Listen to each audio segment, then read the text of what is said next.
Изгледа не е било пишано на кочанската златна кокошка да пронесе златни јајци во овој мандат на локалната власт.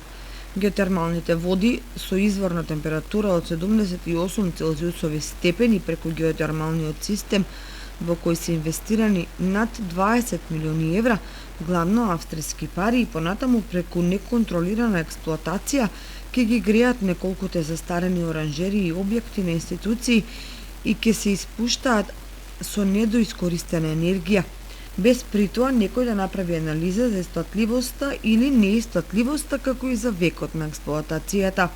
А желби одредени заложби од време на време има и се пројавуваат. Актуелниот градоначалник Никол Чуилиев на почетокот на својот мандат со доза на оптимизам најавуваше конкретни разговори со странски инвеститори кои биле заинтересирани да вложуваат во развој на бањолошкиот капацитет. Меѓутоа, активностите некаде заглавија, подоцна и поради ковид кризата, па како што сега стојат работите, кочанчани уште долго ќе чекаат да се избањаат во базен или под туш со лековитата вода.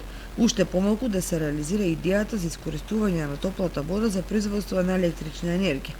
Како и да е, се чини дека дури и да дојде ред, ова природно богатство кое енергетските стручњаци го спроведуваат со извор на нафта со издашност од 2 до 3 литри во секунда да се ефектуира во највносниот бизнис бањологијата. Истото може да пресуши, особено ако се знае дека кон него се однесуваат поедини концесионери на кои им е битен само раноградинарскиот профит. Народот вели, тие што немаат топла вода прават се да дојдат до неа, а тие што ја имаат како дар од природата прават се за да ја пресушат. Пошто на крајот на краиштата се добива впечаток дека овој град навистина не знае што да прави со енергенсот од непроценлива вредност.